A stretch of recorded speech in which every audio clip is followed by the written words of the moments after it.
7 August 2024। দুপুর 1:50 দিকে কয়েদিরা ভেতরের একটি গেট ভেঙে ফেলে। এরপর মূল গেটে দায়িত্বরত কারারক্ষীদের উপর হামলা চালিয়ে বেধড়ক মারধর করে পালিয়ে যায় তারা। 200 বন্দী একত্রিত হয়ে গেটে মেইন গেটে আক্রমণ করে। গেট মানে বাঁকা হইয়া খুলে যায়। 2 গেট খুলে দেয়, ওরা 15-20 জন বেরিয়ে যেতে সক্ষম হয়। বাড়ি মেরিয়ে আমার কাছে হাতিয়ার কাটি দিতে চাইছে। আমি হাতিয়ার রাস্তায় ওই সারের জানালা দিয়ে আমি বাইরে বের করে দিয়েছি হাতিয়ার। গেটটা জোরে ভাঙছে। আমরা প্রতিহত করতে গেছি। প্রতিহত করার জন্য কয়েক বন্দী আমাকে ইট মেরে আমার মাথাটা ফাটাই দিছে।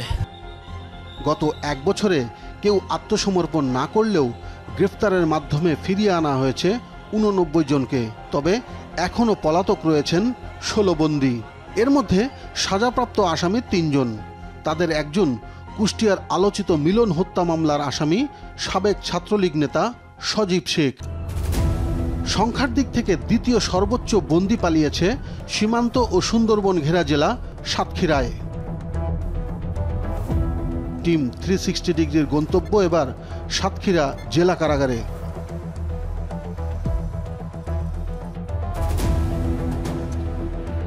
গত বছরের 5 আগস্ট এখানেও হামলা করে দুর্বৃত্তরা। তবে ইতিবাচক দিক হল 596 বন্দীর মধ্যে 509 জন আত্মসমর্পণ করেছেন। গ্রেফতার হয়েছেন আরও 45 জন। তবে এখনও ফেরারি 42 আসামি। সেদিন কারাগারে ছিলেন রাজনৈতিক মামলার আসামি ছাত্রদল নেতা অর্ক। বর্তমানে তিনি জেলা ছাত্রদলের সভাপতি পদপ্রার্থী। সন্ধ্যার একটু আগে আমরা বেশ কিছু আওয়াজ পাওয়া শুরু করলাম। আমরা তো জেলের মধ্যে তখন ঢুকে গিয়েছি। আমাদের যে রুম ছিল, আমি যমুনা 3-এ ছিলাম, ওখানে ঢুকে গিয়েছি। বেশ কিছু আওয়াজ বললাম। কিভাবে ভেতরে বিশৃঙ্খলা তৈরি হয়েছিল আর কিভাবে বেরিয়ে আসেন সেই তথ্য জানালেন তিনি। একটা জেল ভাঙার যে শব্দ, সেটাও আমরা পেলাম। পরবর্তীতে আমাদের যে রুমটা ছিল সেটা সবার লাস্টে আপনার ভাঙা হয়েছে, জেলের তালাটা ভাঙা হয়েছে। আমি সকাল একদম ফার্স্ট আওয়ারে আমি তাদের সাথে পরামর্শ করে পরে স্যালেন্ডার করি। স্যালেন্ডার করার পরে দুপুরে আমাদের জামিন হয়ে যায়। আমি 6 তারিখেই জামিনে মুক্তি লাভ করি। 6 তারিখেই স্যালেন্ডার করি, 6 তারিখেই মুক্তি লাভ করি। টিম 360 ডিগ্রির হাতে আসে এক ফেরারি আসামির ঠিকানা। 2016 সালে মুক্তিপণের জন্য অপহরণ করে হত্যা করা হয় গৌতম সরকারকে। খুনের মামলায় ফাঁসির দণ্ড পাওয়া আসামি শাহাদাত পালিয়ে যাওয়ার পর নাকি এলাকায়ও ফিরে এসেছে। অন্য লোক দেখি আমার বলিছে যে একটু সতর্ক থেকো, সে তো বাইরে হয়েছে, সতর্ক থেকো, সে বড় এলাকায় আছে। এই আমি দেখিনি, তারপরও এলাকায় নেই। এখন কোথায় আছে তা এটা আমি বলতে পারবো না সঠিকভাবে। আমার ছেলে হত্যাকারী আসামিদের যে কটা বাইরে আছে, আমি চাই যে তাদের ঠিক বিচারটা ঠিক মতন দেওয়ার। তিনি জানান, যেদিন ছেলে নিখোঁজ হয় সেদিনই খুন করা হয়েছিল তাকে। তোমার ছেলে আটক রয়েছে আমাদের কাছে, এই টাকা দিয়ে দিবে ডেলি, তাই ছেড়ে দেবো। তারপরে ওই 2 দিন ঘুরি নেওড়ালে 3 নেওড়াতে ওই টাকা দিলাম। দেওয়ার পরে তো ওরা স্বীকার করতে দিয়ে আমার ছেলের লাশ পাওয়া গেল পুকুরে।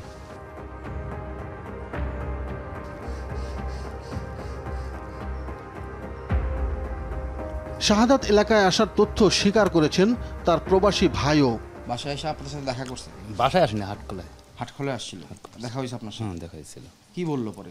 ওই তখন এসে ভাই আমি কনে যাবো কি করবো কিছু বলতে পারি না। এই সবাই জেলখানাতে সবাই খাইছে না, তুইয়া খাইছে না, সবাই চলে গেছে। সাতক্ষীরার এই মহাদেবনগর থেকে বাংলাদেশের সীমান্ত একেবারেই কাছে। এখানকার স্থানীয়রা বলেন যে বাংলাদেশের সবশেষ গ্রাম যেটি সীমান্তবর্তী। তো এই বাড়িতেই বসবাস শাহাদাতের, যিনি গত জুলাইয়ের 5 আগস্ট কারাগার থেকে পালিয়েছিলেন। এখনও তার খোঁজ নেই এবং পরিবারের লোকজনও জানেন না তিনি কোথায় আছেন। তবে স্থানীয়রা মনে করেন যে তিনি এখান থেকে সীমান্ত পার হয়ে ওপারে চলে গেছেন। এলাকার মানুষ বলছে, ফেরারে আসামিদের ভারতে চলে যাওয়া এখানে যেন ওপেন সিক্রেট। আমার মনে হয় সাদা তো ইন্ডিয়া চলে গেছে, তার কারণ দেশে থাকলে মনে হয় ধরা পড়তো, প্রশাসন তা ছেড়ে দিত না। কারণ ইন্ডিয়ায় গেছে কি অন্য দেশে গেছে, কিভাবে গেছে এটা তো ভাই আমরা বলতে পারবো না। এটা প্রশাসনই খুঁজে বের করতে পারে যে কিভাবে সে বর্ডার পাস হয়েছে। পুলিশও জানালো একই আশঙ্কার কথা।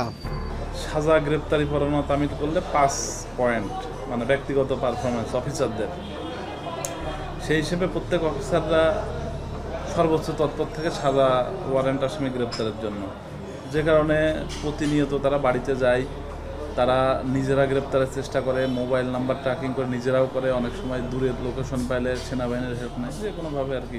আর যেগুলো ট্রেসই পাওয়া যায় না, মোবাইল নাম্বার নাই, দীর্ঘদিন পলাতক, সেটা ধারণা করা হয় যে ইন্ডিয়াতে আছে, বর্ডারিং জেলা, সেই হিসেবে ওইগুলো আর পাওয়া যায় না।